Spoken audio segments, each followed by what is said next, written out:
Introduce ചെയ്യാൻ പോകുന്നത്. And ഈ 5 വർഷമെടുത്ത സിനിമയുടെ കംപ്ലീഷൻ എന്ന് പറഞ്ഞ പോലെ ഈ നായികമാരെ കണ്ടെത്തുന്നത് ഒരു പ്രോസസ്സ് തന്നെയായിരുന്നു. അതുകൊണ്ട് തന്നെ നായികമാരെ ഇൻട്രൊഡ്യൂസ് ചെയ്യുന്ന ഉദ്യമം ഞാൻ ഏറ്റെടുക്കുന്നില്ല. അത് ഭംഗിയായി നിർവഹിച്ച എന്റെ സംവിധായകനെ ഞാനൊന്ന് ഇൻവൈറ്റ് ചെയ്യണം വേദിയിലേക്ക്. Vineet, please join me back on stage so that you can introduce the heroines of the movie.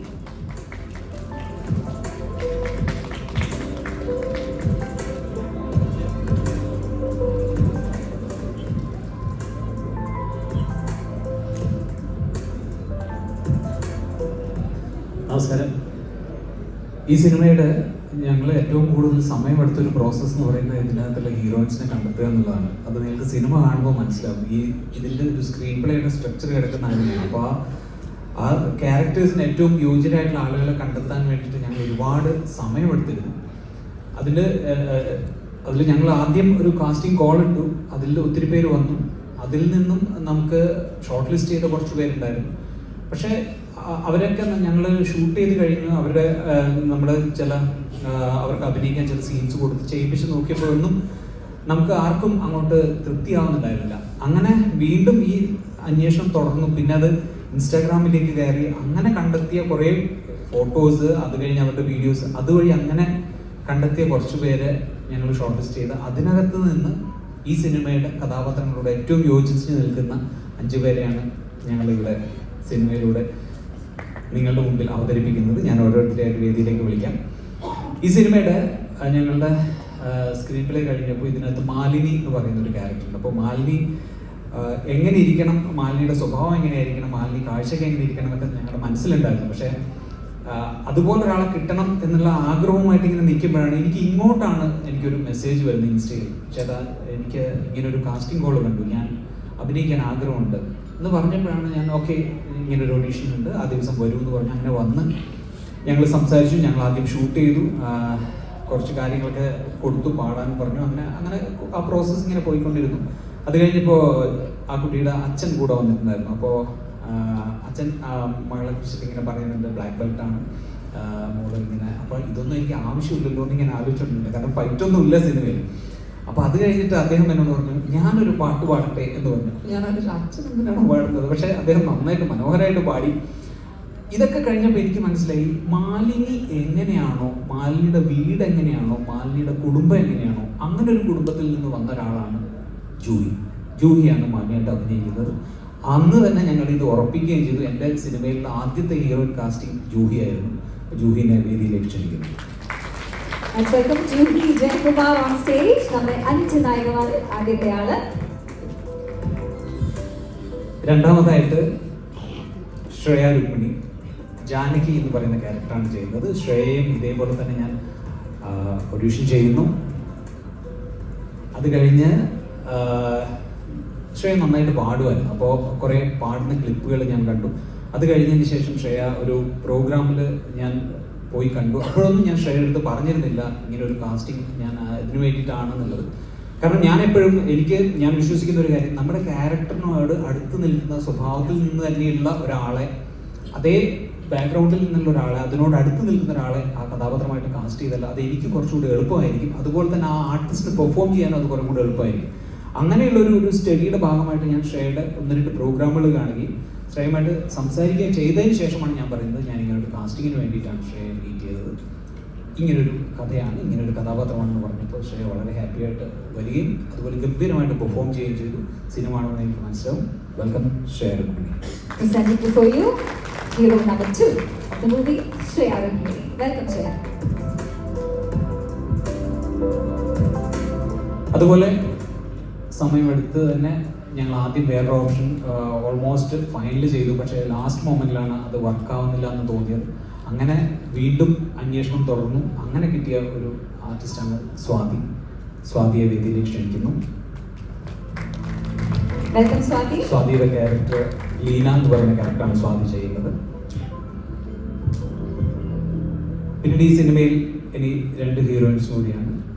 ആദ്യത്തെ റോസ്മിൻ മിസ് മലബാർ ആയിരുന്നു. അപ്പോൾ റോസ്മിൻ്റെ അടുത്ത് ഈ പറയുന്ന ഫോട്ടോസൊക്കെ കണ്ട് ഞാൻ റോസ്മിനെ അഭിനയിക്കാൻ വിളിച്ചപ്പോൾ റോസ്മിൻ എൻ്റെ അടുത്ത് ആദ്യം പറഞ്ഞത് ഞാൻ എയർലൈൻസ് വർക്ക് ചെയ്യാൻ, എയർ ഹോസ്റ്റസ് ആയിട്ട് വർക്ക് ചെയ്യാൻ ഇൻ്റർവ്യൂ കഴിഞ്ഞിരിക്കുകയാണ്, ഞാൻ അങ്ങനെ പോകാനുള്ളൊരു താല്പര്യത്തിലാണ്. ഞാൻ പറഞ്ഞു ഒന്ന് വരൂ, വന്ന് കണ്ടിട്ട് നമുക്ക് തീരുമാനിക്കാം എങ്ങനെയാണ് അടുത്ത ജീവിതം മുന്നോട്ട് പോകേണ്ടതെന്നുള്ളത്. അങ്ങനെ റോസ്മിനെ വിളിച്ചു വരുത്തുകയും ഷൂട്ട് ചെയ്യുകയും റോസ്മിൻ്റെ അടുത്ത് ഈ കഥ പറയുകയും ഈ ക്യാരക്ടറിനെ കുറിച്ച് പറയുകയും ചെയ്തു. റോസ്മിൻ ഈ സിനിമയിലേക്ക് വന്നു. വളരെ സന്തോഷമുള്ളൊരു കാര്യം, ഞങ്ങളുടെ സിനിമ ഷൂട്ടിംഗ് തീരുമ്പോൾ തന്നെ റോസ്മിൻ അടുത്ത തമിഴ് സിനിമ ചെയ്യുന്നു, അത് കഴിഞ്ഞ് ഒരു തെലുങ്ക് സിനിമ ചെയ്യുന്നു. അങ്ങനെ ഇപ്പോൾ എയർ ഹോസ്റ്റസ് ആണെന്ന് ആഗ്രഹിച്ച ആൾക്കും പറന്നുകൊണ്ടിരിക്കുകയാണ്. ഇനിയിപ്പോൾ ഏതോ ഒരു ലൊക്കേഷനിൽ നിന്ന് ഞങ്ങൾ എത്തിച്ചതാണ്. റോസ്മിൻ പ്ലീസ്.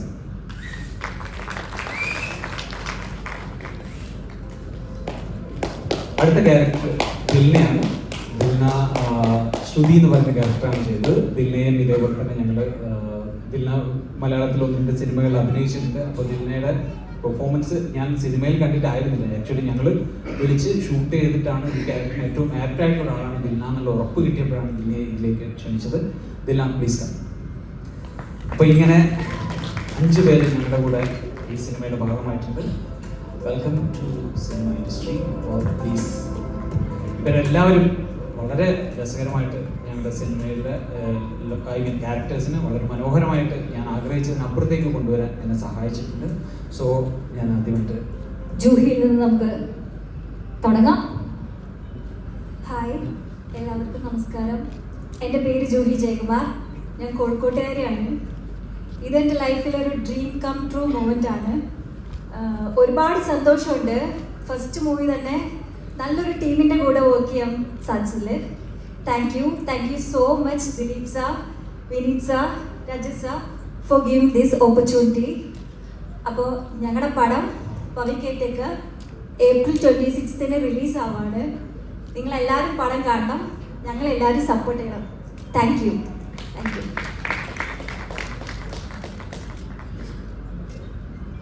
ജൂഹിയുടെ അച്ഛനും വന്നിട്ടുണ്ടോ? എവിടെ അച്ഛാ? നന്നായിട്ട് പാടുന്നു കിട്ടുമ്പോൾ ഒരു ആഗ്രഹം ഒന്ന് കാണാം. അച്ഛൻ എവിടെ? എവിടെയോ ഇരിപ്പുണ്ട്. പ്രത്യേക അന്വേഷണം ഞങ്ങളുടെ വക. പിന്നെ ഉള്ളത് ബ്ലാക്ക് ബെൽറ്റ് ആണ്. അത് കാണിക്കാനുള്ള സ്കോപ്പ് നമുക്ക് ഇവിടെ ഇല്ല. അതുകൊണ്ട് നമുക്ക് ഓൾ ദ ബെസ്റ്റ് പറഞ്ഞുകൊണ്ട് നമുക്ക് അടുത്ത നായികയിലേക്ക് mic കൈമാറാം. Dilna.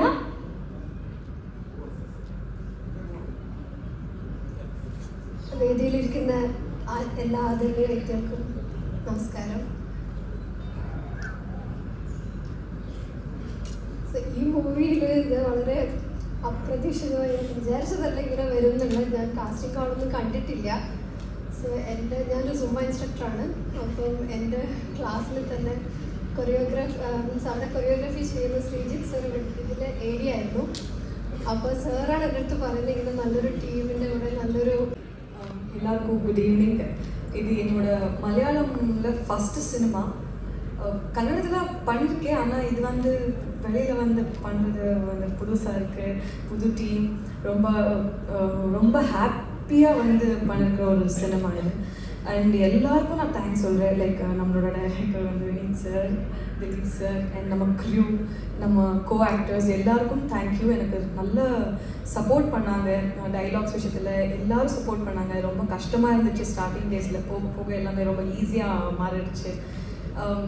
Thank you so much.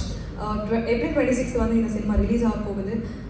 Please எல்லாரும் சினிமாஸ் ஆக்சுவலி எல்லாரும் தியேட்டருக்கு போங்க, சினிமா பாருங்கள். Thank you so much. பிளஸஸ்.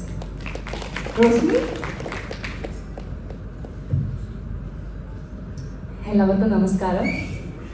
ഞാൻ ഫസ്റ്റ് ടൈം അല്ല ഇങ്ങനെ ഒരു ക്രൗഡ് ഫേസ് ചെയ്യുന്നത്. പക്ഷെ ഇപ്രാവശ്യം കുറച്ച് ഇമോഷണലായി പോകുന്നൊരു പേടിയുണ്ട്. കാരണം വിനീത് സാർ പറഞ്ഞ പോലെ ഒരുപക്ഷെ മിസ് മലബാർ ആയിരിക്കും എൻ്റെ ലൈഫിലെ ടേണിംഗ് പോയിന്റ്. അതിലൊരു ഫോട്ടോ കണ്ടിട്ടാണ് വിനീത് സാർ എന്നെ സിനിമയിൽ കാസ്റ്റ് ചെയ്യുന്നത്.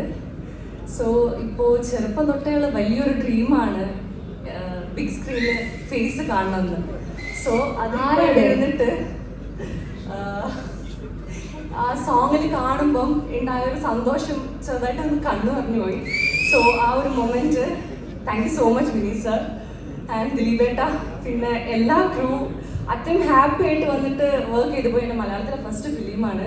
സോ ഞാൻ ഇത്രയും സന്തോഷമായിരിക്കും അല്ലെങ്കിൽ ഇത്രയും ഫ്രീ ആയിട്ടോ അല്ലെങ്കിൽ നമ്മളെ ബെസ്റ്റ് കൊടുക്കാൻ പറ്റുന്ന ഒരു മൊമെൻറ്റ് നമ്മുടെ ലൈഫിൽ വരുമെന്ന് വിചാരിച്ചതല്ല. പിന്നെ കൂടെ വർക്ക് ചെയ്തവരാണെങ്കിലും ഭയങ്കര സപ്പോർട്ടിങ് ആയിരുന്നു. സോ അത്രയും ഒരു ബെസ്റ്റ് മൊമെന്റ് ആണ് എൻ്റെ ലൈഫിലേത്. ഇപ്പോൾ ഇവിടെ നിൽക്കുന്നതും അതിൻ്റെ ഒരു പാർട്ടാണ്. So thank you so much all every one. Thank you. അപ്പൊ ഇതിലെനിക്ക് ആളെ കാണുന്നില്ല, അച്ഛനെയും കണ്ടില്ല ഇതുവരെ. ഓക്കെ, നമുക്ക് ശ്രേയക്ക് എന്തൊക്കെയോ പറയാനുണ്ടെന്നാണ് എന്നോട് പറഞ്ഞത്. പറയും. സത്യം പറഞ്ഞു കഴിഞ്ഞാൽ ലാസ്റ്റ് എന്നെ വിളിച്ചുകൊണ്ട് എല്ലാം ഞാൻ മറന്നുപോയി. എന്തായാലും ആദ്യത്തെ പടമാണ്. അതിങ്ങനെ ഒരു ബാനറിന്റെ കൂടെ ദിലീപേട്ടൻ്റെ നായികയായിട്ട് ലോഞ്ച് ചെയ്യപ്പെടുക എന്ന് പറയുന്നത് തന്നെ ഏറ്റവും വലിയ ഭാഗ്യമായിട്ടുള്ള ഒരു കാര്യമാണ്. പിന്നെ വിനീതേട്ടൻ പറഞ്ഞ പോലെ വിനീതേട്ടൻ എന്നെ ഇൻസ്റ്റഗ്രാമിൽ ടെക്സ്റ്റ് ചെയ്തിട്ടാണ് ഇങ്ങനെ പറയുന്നത്, ഇങ്ങനെ ഒരു പടമുണ്ട്, ഓഡീഷൻ കൊടുക്കാൻ താല്പര്യമുണ്ടോ എന്നുള്ള കാര്യം. അപ്പോൾ ഞാൻ പറഞ്ഞു ആ ഓക്കെ ഓഡീഷൻ കൊടുക്കാമെന്നുള്ള പറഞ്ഞു. പക്ഷെ അതിനുശേഷം ഒരു വിവരമില്ല. പിന്നെ പോയി, കംപ്ലീറ്റ് ആയിട്ട് പോയി. അത് കഴിഞ്ഞിട്ട് ഞാൻ ഈ പറഞ്ഞ പോലെ ചെറുതായിട്ടൊന്ന് പാട്ട് പാടുന്ന ആളാണ്. അപ്പോൾ എൻ്റെ ഒരു പ്രോഗ്രാമിന് ഞാൻ വിനീതേട്ടനെ ഇൻവൈറ്റ് ചെയ്തു. അപ്പോൾ വിനീതേട്ടൻ അന്ന് വന്നിട്ട് പ്രോഗ്രാം കണ്ടു. അതിൽ ഏറ്റവും വലിയ കോമഡി എന്താണെന്ന് വെച്ച് കഴിഞ്ഞാൽ എനിക്ക് എൻ്റെ ഒരു കാര്യം എന്ന് വെച്ച് കഴിഞ്ഞാൽ എനിക്ക് ലൈൻസ് മറന്നു പോകും. പാട്ട് പാടുന്ന സമയത്ത് ലൈൻസ് മറന്നു പോകും. അപ്പോൾ പുള്ളിക്കാരൻ ബാക്കിലിരിക്കുന്നുണ്ടായിരുന്നു. ബാക്കിലിരുന്നിട്ട് ഞാൻ നന്നായി പാടി പകുതി എത്തുമ്പോഴത്തേക്കും ലൈൻസ് മറന്നുപോയി. അത് ഞാൻ ട്യൂണ് വെച്ച് അഡ്ജസ്റ്റ് ചെയ്തു. അപ്പോൾ തന്നെ പുള്ളിക്കാരൻ എഴുന്നേറ്റ് പോയി. പിന്നെ ഞാൻ പുള്ളിക്കാരനെ കണ്ടില്ല. അതൊക്കെ കഴിഞ്ഞ് കുറച്ച് ദിവസം കഴിഞ്ഞിട്ട് എൻ്റെ അടുത്ത് പറഞ്ഞു ഓഡീഷന് വരാൻ പറഞ്ഞു.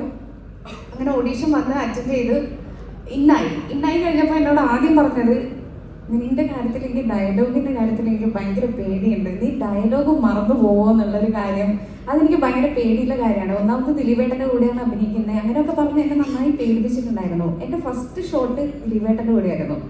അപ്പം ഞാനിങ്ങനെ ഇത്രയും കാലം CD മൂസ, മീശ മാധവൻ, കല്യാണരാമൻ ഇതൊക്കെ കണ്ട് ഫാൻ ഗേൾ ആയിട്ടുള്ള ഒരാള് ഞാൻ ഫസ്റ്റ് ഷോട്ട് ദിലീപേട്ടൻ്റെ കൂടെ എന്ന് പറയുമ്പോൾ ഉണ്ടാകുന്ന ടെൻഷൻ, ഇതെങ്ങനെയായിരിക്കും ഞാൻ ചെയ്യുക, അല്ലെങ്കിൽ എന്താണ് ഞാൻ ആദ്യം പോയി പറയേണ്ടത്, എങ്ങനെയാണ് മീറ്റ് ചെയ്യേണ്ടത്, ഒരു സ്റ്റാർട്ടിങ് ട്രബിൾ, അങ്ങനത്തെ ഒരു മീറ്റിംഗ് സംഭവം ഉണ്ടായിരുന്നില്ല. അപ്പോൾ ആദ്യത്തെ ഷോട്ടിൽ തന്നെ ദിലീപേട്ടൻ എത്രത്തോളം എന്നെ കംഫേർട്ട് ആക്കി എന്നുള്ളൊരു കാര്യം എനിക്ക് എടുത്തു പറയേണ്ടതാണ്. നമ്മൾ വിചാരിക്കും, നമ്മൾ ഈ തമാശകളൊക്കെ കാണുന്ന സമയത്ത് നമ്മൾ വിചാരിക്കും സ്ക്രിപ്റ്റിലുള്ളതാണല്ലോ, സ്ക്രിപ്റ്റിൽ എഴുതിയ തമാശകളാണ് ദിലീപേട്ടൻ പറയുന്നത് വിചാരിക്കും. പക്ഷേ അത് ഇംപ്രവൈസ് ചെയ്ത് കയ്യിൽ നിന്ന് ഓരോ സാധനങ്ങളിലും. അപ്പോൾ ഓപ്പോസിറ്റ് നിൽക്കുന്ന നമ്മൾ അതിന് കണക്കായിട്ട് ഓക്കെ, അപ്പം ഞാൻ കയ്യിൽ പോകും. അതാണ് സത്യം. ഞാൻ ഓപ്പോസിറ്റ് നിൽക്കുമ്പോൾ ഞാൻ ഇത് സ്ക്രിപ്റ്റിലില്ലല്ലോ, എന്ത് ചെയ്യും, അടുത്ത ടേക്ക്, ഓക്കെ അടുത്ത ടേക്കിൽ ഞാനും അതുപോലെ പ്രിപ്പയർ ആയി നിൽക്കുക എന്ന് പറയുന്നത് അത് ഭയങ്കര ഒരു എക്സ്പീരിയൻസ് ആണ്. കാരണം നമ്മളെ കൂടെ ഇംപ്രവൈസ് ചെയ്യാൻ ഹെൽപ്പ് ചെയ്യുന്ന ഒരു വലിയ കാര്യമാണ്. അതുകൊണ്ട് തന്നെ എന്നെ സംബന്ധിച്ചിടത്തോളം ഈ ഒരു ഫിലിം എനിക്ക് ഭയങ്കര ഒരു ലെസൺ ആണ് എല്ലാ രീതിയിലും. ഇപ്പോൾ വിനീതേട്ടൻ പറഞ്ഞ പോലെ ഏറ്റവും ഹാർഡ് വർക്കിംഗ് ആയിട്ടുള്ള നമ്മളൊക്കെ ഒരു സീൻ തന്നു കഴിഞ്ഞു കഴിഞ്ഞാൽ അതിൽ എത്രത്തോളം പ്രിപ്പയർ ചെയ്യും എന്നുള്ള കാര്യം ഞാൻ കണ്ടുപഠിച്ചത് ദിലീപേട്ടൻ പ്രിപ്പയർ ചെയ്യുന്ന കാണുന്ന സമയത്ത് ഞാൻ ഓക്കെ എന്നാൽ ഞാനും ഒന്ന് കുറച്ച് പ്രിപ്പയർ ചെയ്തിരിക്കാം എന്നുള്ള രീതിയിൽ ഞാനും അത് കണ്ടിട്ടാണ് പ്രിപ്പയർ ചെയ്യുന്നത്. അപ്പോൾ ഇത്രയും ജോവിയൽ ആയിട്ടുള്ള ഒരു, അതായത് നമുക്കറിയാം ദിലീപേട്ടൻ ഇത്രയും കോമഡി അവതരിപ്പിക്കുന്ന ഒരാളാണ്. ഇങ്ങനെ തന്നെയാണ് റിയൽ ലൈഫിലും നമുക്ക് മനസ്സിലാവും നമുക്ക് സംസാരിച്ചു കഴിഞ്ഞാൽ. അതുകൊണ്ട് തന്നെ ദിലീപേട്ടൻ്റെ ആ ഒരു എനർജി ആ സെറ്റ് മൊത്തം ഉണ്ടായിരുന്നു. അത്രയും ജോവിയൽ ആയിട്ടുള്ളൊരു സെറ്റായിരുന്നു നമ്മുടെ. അപ്പം നമ്മൾ എക്സ്പീരിയൻസ് ചെയ്ത ആ ഒരു ഫൺ മൊമെന്റ്സ്, ഫണ്ണായിട്ടുള്ള കുറച്ച് ഡേയ്സ് അത് നമ്മൾ നിങ്ങളായിട്ട് ഷെയർ ചെയ്യാൻ ആഗ്രഹിക്കുകയാണ്. അപ്പോൾ ഒരു കുഞ്ഞു വീഡിയോ അതിലേക്ക് പോയപ്പോൾ ഓക്കെ, അപ്പൊ ശ്രേയ മറന്ന കാര്യങ്ങളും ബാക്കി എല്ലാവർക്കും ഓർമ്മകൾക്ക് പൊടി തട്ടി എടുക്കാനും നമുക്കിതെല്ലാം ആസ്വദിക്കാനുള്ള സമയമാണ്. ലൊക്കേഷൻ കാഴ്ചകളിലേക്ക് കിടക്കാം.